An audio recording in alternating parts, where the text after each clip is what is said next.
Esta técnica ha permitido evaluar qué tan antiguos son muchos objetos con componentes orgánicas, momias, huesos, hojas, etcétera, etcétera. Soy Sebastián Ortiz y el día de hoy vamos a conocer en qué consiste la datación por carbono 14 y cómo gracias a él podemos saber la antigüedad de una serie de objetos orgánicos, como por ejemplo el de esta flor. Así que dicho esto, adelante.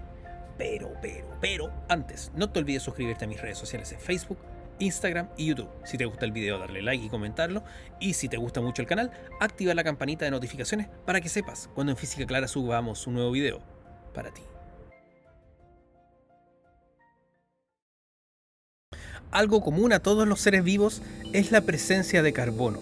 Nuestras células están constituidas por una gran cantidad de átomos de carbono. En el caso de las plantas, estas absorben el carbono cada vez que se alimentan, pues ellas, a diferencia de nosotros, se alimentan con dióxido de carbono.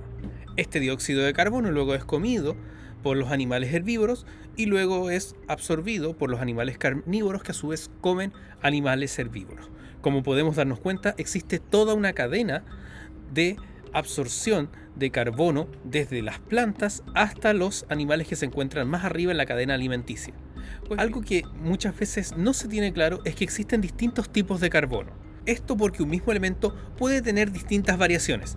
A estas variaciones se les conoce como isótopos. Un elemento viene definido por la cantidad de protones que hay en el núcleo. Sin embargo, un mismo elemento, es decir, un determinado número de protones, puede tener distintas cantidades de neutrones. En el caso del carbono, los tres isótopos que se dan en la naturaleza son el carbono 12, 13 y 14. El carbono tiene 6 protones y el 12, 13 y 14 viene dado por lo que se conoce como el número másico, es decir, el número de neutrones y protones que tiene este núcleo. El carbono 12 tiene 6 protones y 6 neutrones, lo que suma 12. El carbono 13 tiene 6 protones y 7 neutrones, y el carbono 14 tiene 6 protones y 8 neutrones. Estos isótopos los podemos encontrar en la naturaleza en distintas proporciones. El 98,89% de los átomos de carbono corresponden a carbono 12, el 1,11 corresponde a carbono 13 y apenas 1 en cada 10.000 millones de átomos de carbono correspondería a la variedad de carbono 14. Algo que debemos tener en cuenta del carbono 14, y que lo vamos a explicar más adelante, es que este isótopo es radioactivo. ¿Qué significa esto? Que con el paso del tiempo se va desintegrando y van disminuyendo sus concentraciones. Pero, si fuese así, ¿no desaparecería todo el carbono 14 de la Tierra al cabo de cierto tiempo? Efectivamente, de manera natural, los elementos radioactivos tienden a disminuir sus concentraciones a lo largo del tiempo. De hecho, se estima que en la Tierra, en el pasado, había algunos elementos que hoy en día ya no existen en nuestro planeta porque básicamente se han desintegrado por completo y ya no queda más de esos elementos. Sin embargo, en el caso del carbono 14, existe una fuente natural de, entre comillas, producción de carbono 14. ¿Cuál es esta fuente? Las reacciones que se dan en la parte alta de nuestra atmósfera, en particular con el nitrógeno.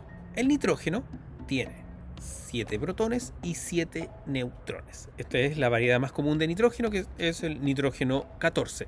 Pues bien, además de la radiación solar que emite el Sol, valga la redundancia, en algunas situaciones el Sol expulsa una serie de partículas cargadas, partículas que son de nivel subatómico, protones, neutrones, electrones, piones y otras partículas aún más exóticas. Tenemos aquí un átomo de nitrógeno y de repente viene un neutrón que ha sido expulsado del Sol y ¡puf!, golpea a este átomo de nitrógeno, y como consecuencia de esto, un protón que había dentro del átomo de nitrógeno sale. Es decir, la cantidad de protones ha disminuido de 7 a 6.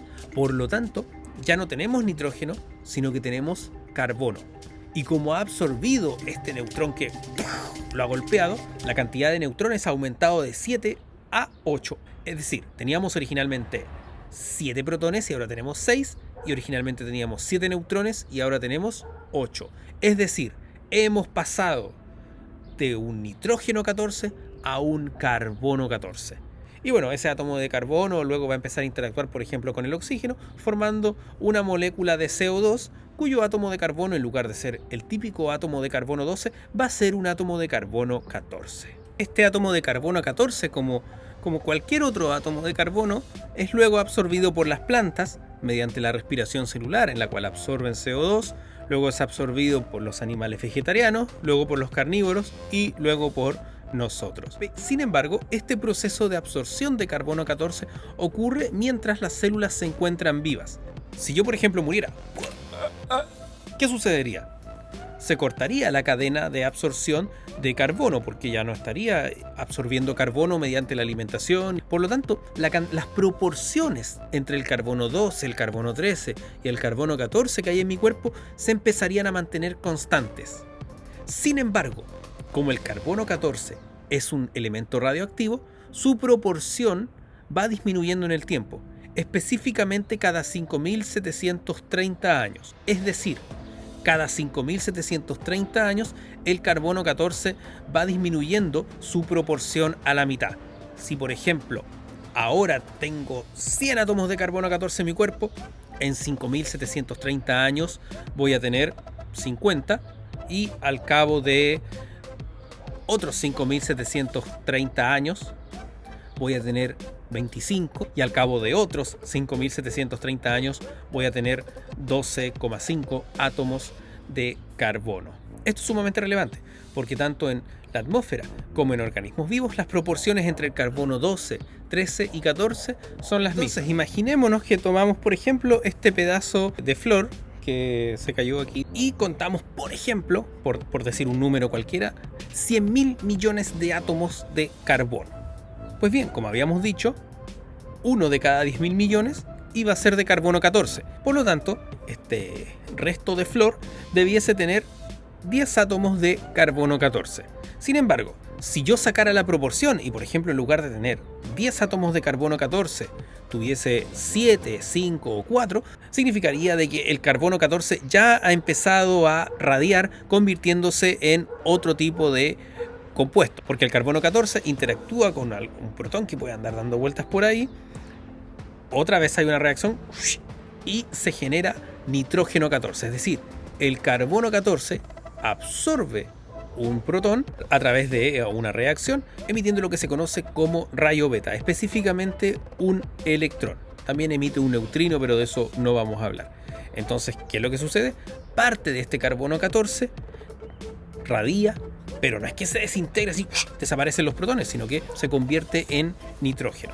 Entonces, si por ejemplo, de esos 100.000 millones de átomos de carbono 14 que en teoría debiese tener, tengo en lugar de los 10 átomos que debiese tener, tengo por ejemplo 7, y veo por ahí que también hay una mayor proporción de nitrógeno, es porque ya ha ocurrido radiación. Respecto a cómo se calcula la edad exacta de algún tejido orgánico, es mediante una fórmula porque el carbono y en general los elementos radioactivos emiten mediante lo que se conoce como un decaimiento exponencial. Esto en general es bastante sencillo de calcular. Lo complicado es hacer el conteo adecuadamente y así poder estimar las proporciones entre los tipos de carbono 12, 13 y 14 y el exceso de nitrógeno que aparece producto de la radiación del carbono 14. Una cosa interesante es que esta técnica de datación funciona hasta más o menos los 50.000 años de antigüedad. ¿Por qué tenemos este tope? Porque la cantidad de carbono presente en un objeto con 50.000 años de antigüedad o más es de menos del 1% de la cantidad original. Es decir, si ya teníamos una proporción extremadamente baja de carbono 14, ya a los 50.000 años la proporción es prácticamente indetectable. Esta técnica de carbono 14 fue desarrollada por el químico Willard Billy más o menos a fines de los años 40 y le valió el Premio Nobel de Química en 1960. Pero, el carbono 14 no es la única técnica para poder datar la antigüedad de objetos. De hecho, uno podría preguntarse cómo podemos datar la antigüedad de objetos que no son orgánicos, piedras, minerales, etcétera, etcétera. Pero eso ya es materia de otro video. Así como también ya es materia de otro video cómo podemos, por ejemplo, datar la antigüedad de un fósil. Así que si es que te ha gustado el contenido de este video, dale like, suscríbete al canal, activa la campanita y sígueme en todas mis redes sociales, porque en un próximo video vamos a hablar de cómo se puede estimar la antigüedad de un fósil. Y también vamos a explicar en detalle en un próximo video en qué consiste la radiación, porque hemos estado hablando mucho de la radiación y todavía no tenemos claro qué es. Aunque estoy seguro que tú, que has visto los videos de Física Clara, ya tienes una idea. Dicho esto, hasta la próxima.